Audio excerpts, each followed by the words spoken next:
আসসালামু আলাইকুম। আজকে আমরা তৈরি করব গরুর মাংস দিয়ে তেহারি। রান্না করার জন্য আমরা প্রথমে কিছু গরুর মাংস ছোট টুকরো করে কেটে নিয়েছি। কেটে ভালোভাবে ধুয়ে পরিষ্কার করে নিয়েছি। এই পর্যায়ে আমি কিছু টক দইকে ভালোভাবে ব্লেন্ডারে ফেটে নিয়েছি এবং মাংসের সাথে খুব ভালোভাবে মাখিয়ে নিয়েছি। এবার আমি একটি কড়াইতে প্রায় 1 কাপ পরিমাণ তেল দিয়ে দিয়েছি এবং প্রায় 1 কাপ পরিমাণ পেঁয়াজ কুচি দিয়ে দিয়েছি এবং পেঁয়াজ কুচিটাকে খুব ভালোভাবে ভেজে নেব।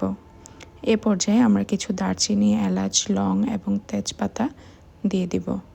দিয়ে ভালোভাবে ভেজে নেব। যতক্ষণে ভাজা হবে ততক্ষণে আমরা একটি মশলা তৈরি করে নেব।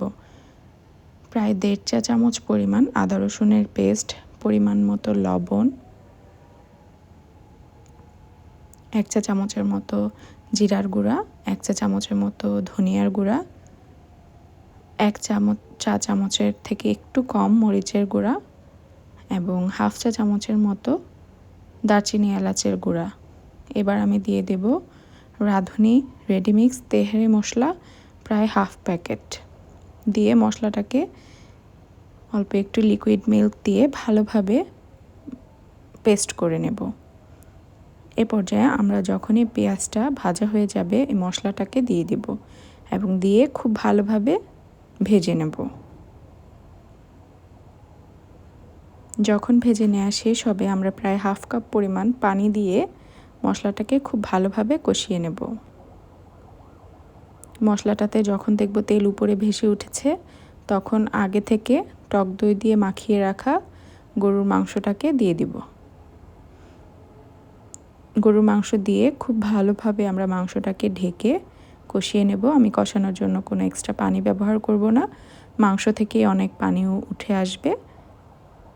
যখন মাংসটা কষিয়ে শুকনো হয়ে যাবে তখন আমরা মাংসটাকে সিদ্ধ করার জন্য প্রায় 2 কাপ পরিমাণ পানি দিয়ে আবারও একটি ঢাকনার সাহায্যে ঢেকে দেব এবং যখনই পানিটা শুকিয়ে যাবে তখন আমরা মাংসটাকে নামিয়ে রাখব।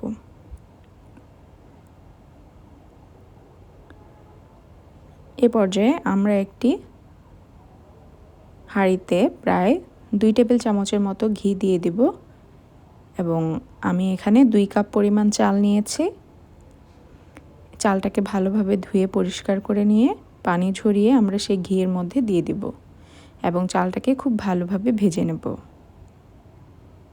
ভেজে নেওয়ার এ পর্যায়ে আমি যেই কাপটা দিয়ে চালগুলোকে মেপে নিয়েছিলাম সেই একই কাপে 2 কাপের জন্য আমি 4 কাপ পরিমাণ দুধ এবং পানি মিশ্রণ করে গরম করে নিয়েছিলাম সেটাকে দিয়ে দেব। এ পর্যায়ে পরিমাণ মতো লবণ দিয়ে দিবে এবং 4 থেকে 5টি কাঁচামরিচ দিয়ে দেব। কাঁচামরিচটা আস্তই থাকবে শুধুমাত্র ফ্লেভারের জন্য। যখন দেখব চাল এবং পানির পরিমাণ সমান হয়ে গিয়েছে তখন আগে থেকে রেডি করে রাখা মাংসটাকে দিয়ে দেব এবং দিয়ে ভালোভাবে এটিকে ঢাকনা দিয়ে ঢেকে দেব এবং ঢাকনার যে ছোট ছিদ্রটি রয়েছে সেটাকে একটি টিস্যুর সাহায্যে বন্ধ করে দেব। এই পর্যায়ে আমরা 10 মিনিট পরে দম থেকে উঠিয়ে একটু নেড়েচেড়ে উল্টিয়ে পাল্টিয়ে দিয়ে আবারও এটাকে খুব ভালোভাবে ঢেকে দেব। 20 মিনিট পরে ঢাকনা উঠিয়ে দেখব আমাদের তেহারি একদম রেডি। আমি এটাকে সার্ভ করেছি কুচি সালাদ, লেবু এবং পেঁয়াজ দিয়ে। ধন্যবাদ।